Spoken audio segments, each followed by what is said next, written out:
इसके लिए मैं आपको एक कहानी सुनाऊंगा। ये कहानी है 1938 की, कैरली नाम के एक आदमी की। हंगेरियन आर्मी, हंगरी करके एक कंट्री है, उसकी आर्मी में था और वो उस कंट्री का बेस्ट पिस्टल शूटर था। पिस्टल शूटर जितनी भी नेशनल चैंपियनशिप्स हुई थी उस कंट्री में, उसको वो जीत चुका था। और सबको ऑलमोस्ट कंफर्म था कि 1940s में जो ओलंपिक्स होने वाले हैं उसमें गोल्ड मेडल केरली को ही मिलेगा। सब कंफर्म था, मतलब सब सेट हो चुका था। और उसने सालों से ट्रेनिंग करी थी।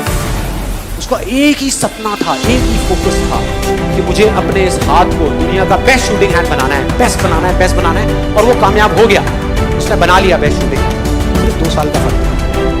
1938 में एक आर्मी का ट्रेनिंग कैंप चल रहा था, तो वो आर्मी में था, तो एक एक्सीडेंट उसके उसकी हाथ में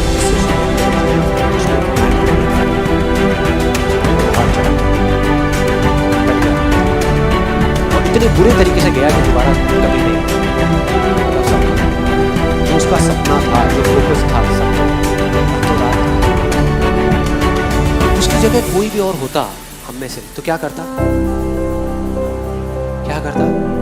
सरेंडर कर देता या सारा ब्लेम उठा करके भगवान पे डाल देता। भगवान आप ऐसा कैसे कर सकते हो मेरे साथ में? कैसे कर सकते हो कि मेरा जिंदगी का सिर्फ और सिर्फ एक सपना, एक ही फोकस, मैंने सब कुछ सही किया और लास्ट मोमेंट पे जब मैं वो करने ही वाला था अपने सपने को सच, आपने सब कुछ खत्म कर दिया, मुझसे मेरा सब कुछ छीन लिया, सब कुछ ले लिया और रोने लग जाता। और दुनिया उसको समझ जाती।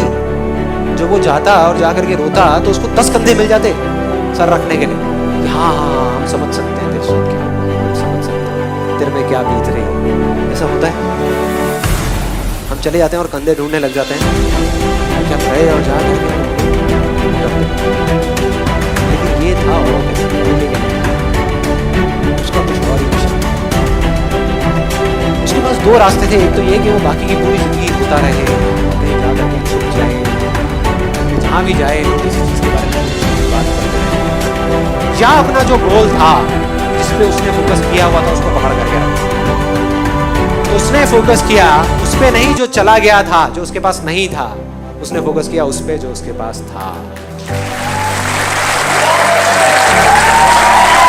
वो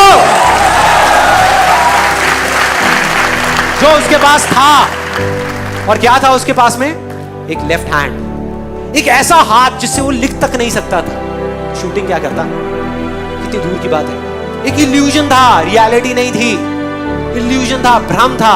अगर उस टाइम पे उसने किसी को बोला होता हम में से आकर के कि मेरा ये राइट हैंड चला गया जिसपे मैंने सालों से मेहनत करी है, और अब मैं लेफ्ट हैंड से जिससे मैं लिख भी नहीं सकता, उससे मैं गोल्ड मेडल जीतने वाला हूँ, या इसको, इस हाथ को मैं अपने वर्ल्ड का बेस्ट शूटिंग हैंड बनाने वाला हूँ, तो हम क्या कहते?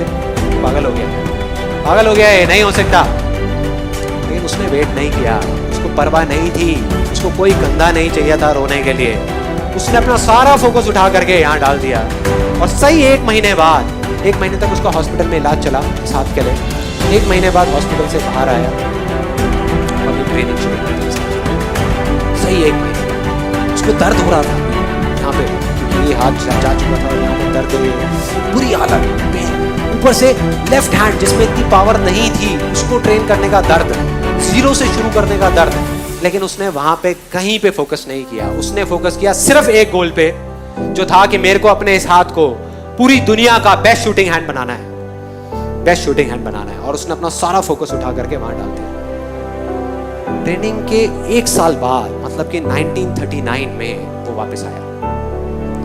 नेशनल चैंपियनशिप्स हो रही थी वहीं पे हंगरी में, बाकी भी बहुत सारे पिस्टल शूटर्स थे वहां पे। उनके पास आ गया और जैसे ही उन लोगों ने इसको देखा, चौंक गए पहले तो, फिर बड़े खुश हुए।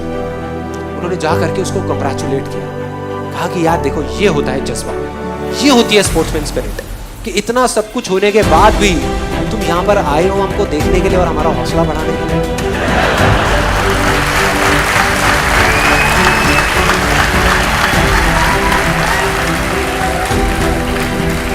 किसी को नहीं पता था कि वो 1 साल से अपनी ट्रेनिंग कर रहा था लेफ्ट हैंड की, वो सीक्रेट में कर रहा था, सीक्रेटली कर रहा था, किसी को बताया नहीं था उसने, क्योंकि उसको ये था कि अगर मैंने किसी को भी बताया तो लोगों के अजीब से रिएक्शन आने शुरू हो गए, तो क्या जरूरत है reaction.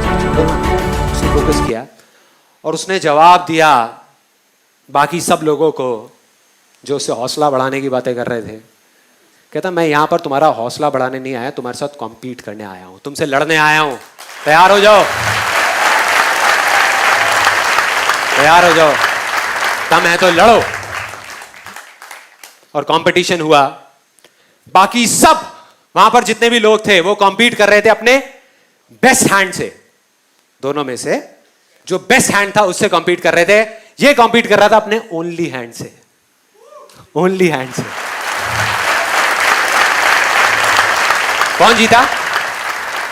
The man with the only hand, Karoly जीत गया, नेशनल चैंपियनशिप जीत गया।